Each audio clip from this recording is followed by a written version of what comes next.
Kabul airport और airbase का control किसके पास? वो भी इन्हीं मैं बताऊँ वही कह रहा हूँ, एयरपोर्ट और एयरबेस का कंट्रोल जो है वो अफगान हुकूमत के साथ साथ भारत और इसराइल के पास है।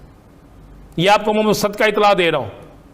एयरबेस और काबुल एयरपोर्ट पे इस वक्त मौजूदा हालात चेक करके आप देख लें कि गुज़श्ता 2 दिनों में जो लड़ाई की सूरत हाल में बहुत तेज़ी आई है। अशरफ गनी हाथ पांव मार रहे हैं और उन्होंने भारत के सामने बाज़ाब्ता तौर पर यह मुतालबा रख दिया है कि अब हमें फ़िज़ाई मदद फराहम की जाए भारत की तरफ से। अब ये एक बहुत बड़ा मुतालबा है, अगरचे इसका इजहार जो है वो अफ़गानिस्तान के जो सफ़ीर हैं फ़रीद मामून से नई दिल्ली में, वो पहले कर चुके थे कि भारत हमारी कुछ मदद करे, हमें ब्लैक हॉक्स Mi-35 वो प्रोक्योर करने में मदद दे।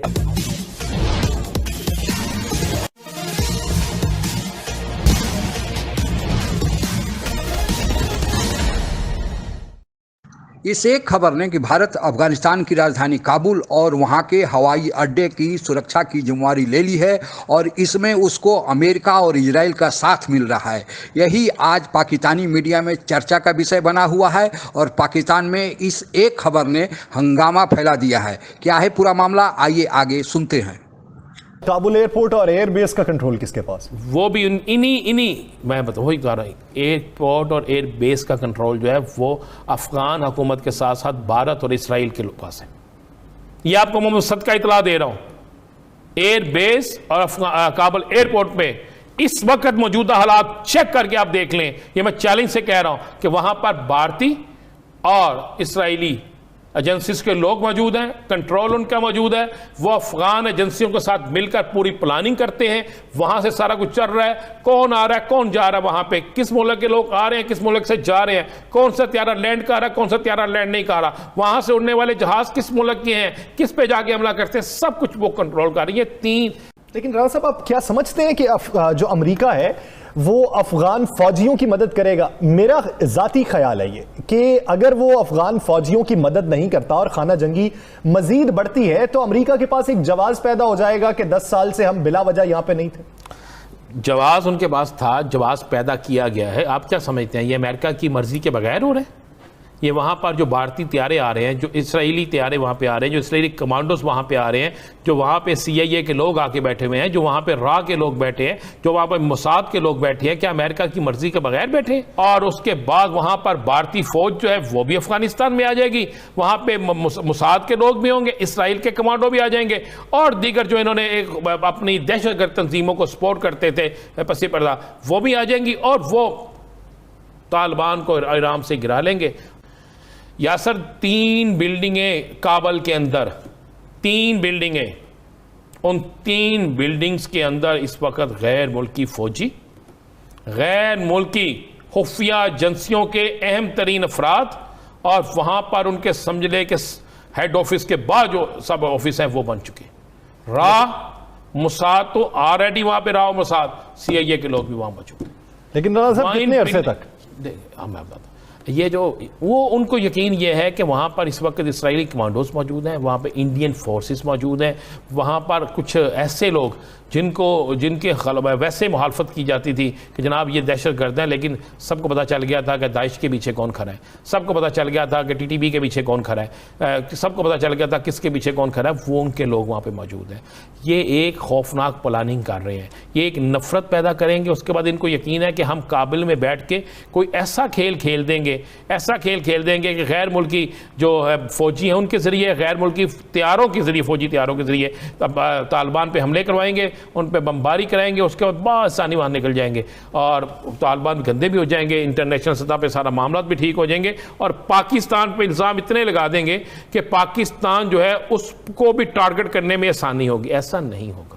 कि गुज़श्ता 2 दिनों में जो लड़ाई की सूरत हाल में बहुत तेज़ी आई है। अशरफ गनी हाथ पांव मार रहे हैं और उन्होंने भारत के सामने बाज़ाब्ता तौर पर यह मुतालबा रख दिया है कि अब हमें फ़िज़ाई मदद फराहम की जाए भारत की तरफ से। अब ये एक बहुत बड़ा मुतालबा है, अगरचे इसका इजहार जो है वो अफ़गानिस्तान के जो सफ़ीर हैं फ़रीद मामून से नई दिल्ली में, वो पहले कर चुके थे कि भारत हमारी कुछ मदद करे, हमें ब्लैक हॉक्स Mi-35 वो प्रोक्योर करने में मदद दे। अब सूरत हाल ये है कि जो इक्वेशन है अफ़गानिस्तान में वो और ऑड्स वो तब्दील हो रहे हैं। सबको मालूम है कि जो अफ़गान डिफेंस फोर्सेस हैं उनकी वो कैपेसिटी दावा तो करते हैं कि हमारी बहुत कैपेसिटी है, लेकिन ये जो 3 लाख के करीब बताई जाती है फौज अफगानिस्तान की, इसमें वो कैपेसिटी नज़र नहीं आती कि वो 75,000 से 1 लाख के करीब जो तालिबान की फोर्स है उसके सामने खड़े हो। खला का अमल मुकम्मल होगा, उसके साथ ही जो अमेरिका के दीगर जो कॉन्ट्रैक्टर्स थे, जो फॉरेन कॉन्ट्रैक्टर्स थे 18,000 के करीब, वो भी अफ़गानिस्तान से चले जाएंगे।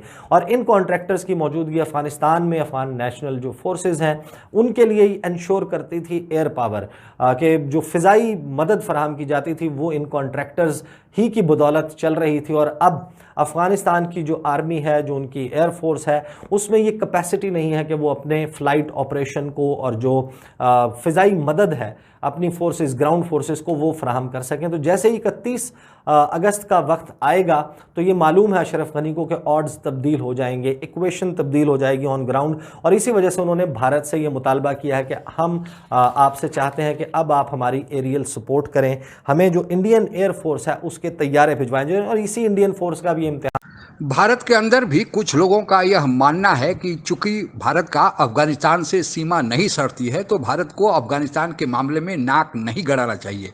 लेकिन कुछ राजनीतिक पंडितों और रक्षा विशेषज्ञों का राय कुछ दूसरे प्रकार का है। उनका कहना है कि 3 ऐसे मुख्य कारण हैं जिसके चलते भारत को अफगानिस्तान के मामले में दखल देना चाहिए। पहला, भारत गिलगित बल्तिस्तान को, जो पाकिस्तान के अभी अवैध कब्जे में है, अपने देश का हिस्सा मानता है। इस कारण भारत की सीमा अगर मानी जाए तो टेक्निकली अफगानिस्तान से मिलती है, इसलिए भारत भी अफगानिस्तान के मामले में एक मुख्य पक्षकार है। दूसरा, पाकिस्तान पर दबाव बनाए रखने के लिए न केवल कश्मीर की तरफ से बल्कि अफगानिस्तान की तरफ से भी भारत का होना जरूरी है, जिसके कारण अब पाकिस्तान अपने को असहज महसूस करे और हमेशा उसको यह डर बना रहे कि न केवल कश्मीर की तरफ से बल्कि अफगानिस्तान की तरफ से भी उस पर हमला हो सकता है। और तीसरा, सेंट्रल एशिया के साथ अगर भारत व्यापार करना चाहता है, आप लोगों को पता है कि सेंट्रल एशिया के वे देशों में हैं जो पहले सोवियत रूस जिसके साथ था, यानी यूनाइटेड सोवियत रूस जब था, बाद में वह टूटकर 15 देशों में बंट गया, तो आज रूस भी उसका एक भाग है। और ताजिकिस्तान, उज्बेकिस्तान, किर्गिस्तान आदि ऐसे और देश हैं जो रूस के साथ 14 और देश हैं जो सोवियत संघ से टूटकर बने।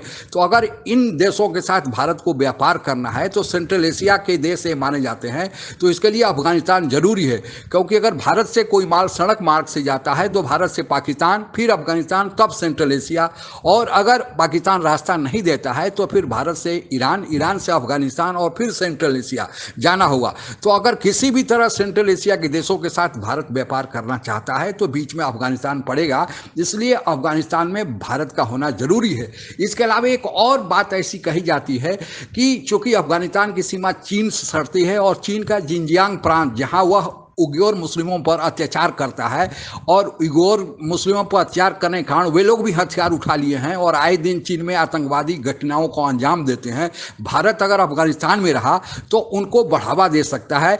अगर बढ़ावा न भी दे तो चीन को यह डर बना रहेगा कि अगर चीन भारत के अरुणाचल प्रदेश या नागालैंड उस इलाके में अगर कुछ गलत काम करता है या पाकिस्तान को मदद करता है तो फिर पलटवार करके भारत भी सिंजियांग प्रांत जो अफगानिस्तान से सटता है, अफगानिस्तान से कार्रवाई भारत भी करा सकता है। इसलिए भारत का अफगानिस्तान में रहना बहुत जरूरी है और भारत सरकार जो भी इस समय कदम उठा रही है वह अपने हिसाब से आज की दृष्टि में देखा जाए तो सराहनीय है और हमें इसे सपोर्ट करना चाहिए। आज के लिए बस इतना ही।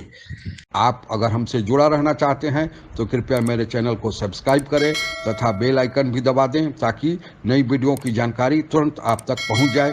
धन्यवाद। जय हिंद।